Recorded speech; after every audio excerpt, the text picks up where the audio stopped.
পরে তারা গুলি করছে, যারে পাইছে তারে দেখা গেছে কিছু সময় পরে তারা রাবার বলে ইউজ না করে কখনো কখনো তারা একবারে ওই যে কি ওপেন ফায়ার মানুষকে আমরা মাঠে দিয়েছি ছোট থেকে শুরু, বিশেষ করে ছোট ছোট শুরু করে 12, 18, 15 এরকম বাচ্চারাও আমাদের।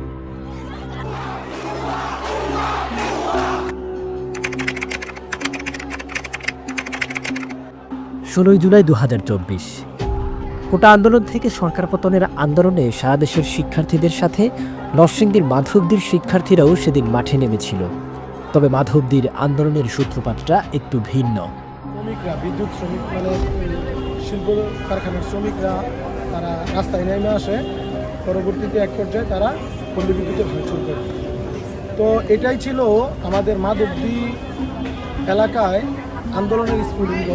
তৎকালীন আওয়ামী লীগ নেতা ও প্রশাসনের হুমকি ও ভয়ে যখন ছাত্ররা মাঠে থাকতে পারছে না, ঠিক তখনই নিরবিচ্ছিন্ন বিদ্যুতের দাবিতে টেক্সটাইল শ্রমিকরাও নেমে আসে রাস্তায়।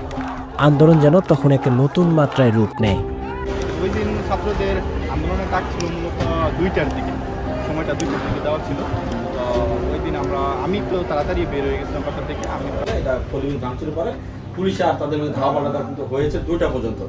পরবর্তী যখন ছাত্রদের আন্দোলনটা মিছিলটা যখন নিয়ে আসে, তারা যখন মিছিল বের করে কোথাও যে আন্দোলনের স্লোগান যখন তুলে, তখন দেখি যে আন্দোলনের রূপ ভূমিকাটা পাল্টে যায়। মাধবদী নরসিংদী জেলার বুকে গড়ে ওঠা একটি শিল্পনগরী, যা আজ বাংলাদেশের বস্ত্রশিল্পের এক অনন্য পরিচয়।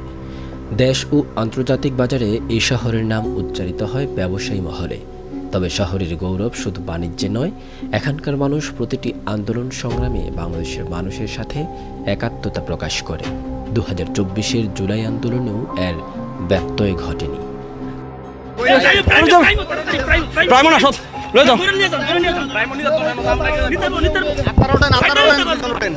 18 জুলাই দুপুর গড়িয়ে বিকেল আসতেই শিশু থেকে বৃদ্ধ সবাই নেমে আসে রাস্তায়। ঠিক তখনই এই আন্দোলন রুখে দিতে ফ্যাসিবাদ সরকারের নির্দেশ পালনে মাঠে নেমে আসে পুলিশ। লাঠিচার্জ, টিয়ারশেল নিক্ষেপ করেও আটকে রাখতে পারেনি সেদিনের সেই ছাত্র জনতাকে। এরপরই শুরু হয় গুলি।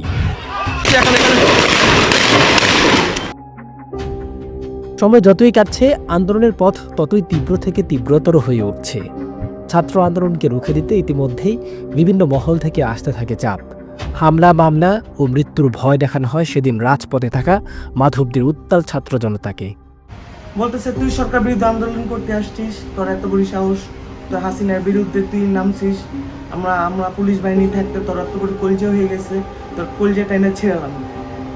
আমার বাড়ির ছাদের ঢালাইয়ের মানে কাজ চলতেছিল, তখন আমাদেরকে না পাইয়া আমাদের মানে বাসায় যে ছাদের ঢালাই চলতেছে এমন 3-4 জন মিস্ত্রির পর্যন্ত এরা ধরে নিয়ে গেছে। তারা একদম রিক্সাওয়ালারা পর্যন্ত, ভ্যানওয়ালারা পর্যন্ত ছাড়ে নেই।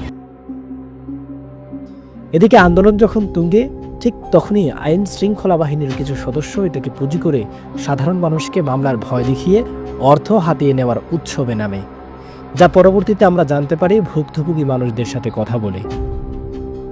ছেলেকে আপনার ফেরত চান, আপনার কোলে ফেরত চান, তাহলে প্রায় 10 লক্ষ টাকা লাগবে।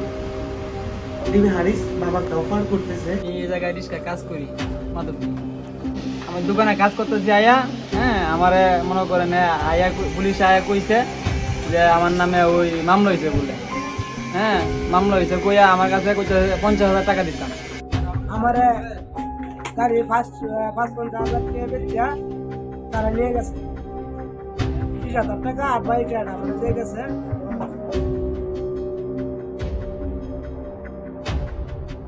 3 আগস্ট 2024 রোজ শনিবার। আন্দোলন যখন বিজয়ের কড়া নাড়ছে, ঠিক তখনই দেশের প্রতিটি জায়গায় শেষ পেরেকটি গেঁথে দিতে ব্যস্ত আওয়ামী লীগ সরকার ও তার দস্যুররা। নরসিংদী জেলার মাধবদী থানাও সেদিন বাদ যায়নি সেই তালিকা থেকে। রাষ্ট্রের বন্দুকের গুলির কাছে শিক্ষার্থীদের এক দফা আন্দোলন দমাতে ব্যর্থ হয় সরকার। জুলাইয়ের ন্যায় সেদিনও বুলেটকে গুরুত্ব না দিয়ে শিক্ষার্থীদের সঙ্গে ছিল সংবাদকর্মীরা। ভাই, আসলে সকাল থেকে কিন্তু আসলে বিদ্যুতের যে আন্দোলনটা, এটা কিন্তু একবার অনেক ক্ষেত্রে পরিণত হয়েছে। এই অবস্থা যখন চলমান, ঠিক তখনই খবর আসে আওয়ামী লীগ নেতার গুলিতে নিহত হয়েছে বলে দাবি করেছেন তার পরিবার। যার সূত্রপাতটা ঘটেছিল 19 জুলাই শাওনের মৃত্যুর মধ্য দিয়ে। তৎকালীন মাধবদী শহরের পরিস্থিতি এতটাই নাজুক হয়ে দাঁড়ায় যা বলার ভাষা হারিয়ে ফেলেছেন ভুক্তভোগী পরিবারের সদস্যরা। আমি ঠিক মতো আদরও করতে পারি নাই। আমার এটা সবার ছোট 3 নম্বর, এটা আমার ধরতে গেলে ছেলে না, এটা আমার মেয়ে, আমার সংসার, আমার খেয়াল সবকিছু ওই করতো। আমি মাধবদী থানা একটা মামলাও করছিলাম, যারা আমার বাইরে মারছে। হ্যাঁ, জানি।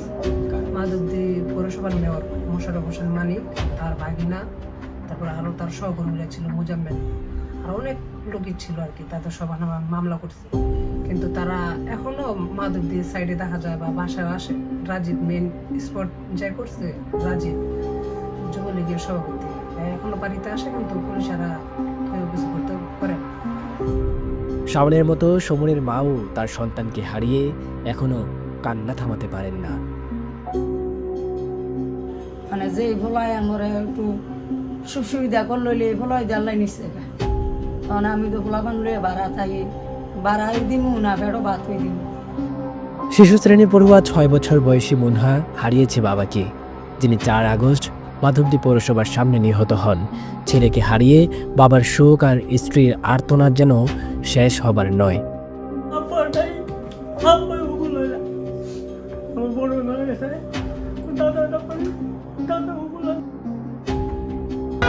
মাধবদীর আন্দোলনের ইতিহাস শুধু একটি শহরের নয়, বরং এটি একটি জাতির ইতিহাসের দলিল।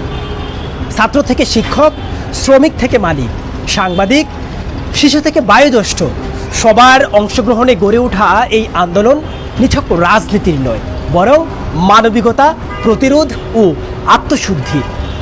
সে আত্মশুদ্ধি কি আমাদের হয়েছে? সংস্কারের যে মৌলিক দাবিতে সাধারণের জীবন ত্যাগ, এর ফল কি চাঁদাবাজি, দুর্নীতি আর ক্ষমতার ভাগাভাগির রাজনীতি মানুষকে পেতে দিচ্ছে? এই প্রশ্ন হয়তো প্রশ্নই থেকে যাবে। ফ্যাসিজম আর এ বাংলায় ফিরে না আসুক, এ প্রত্যয়ে শাওন আহমেদ সাদ, মাধবদী, নরসিংদী।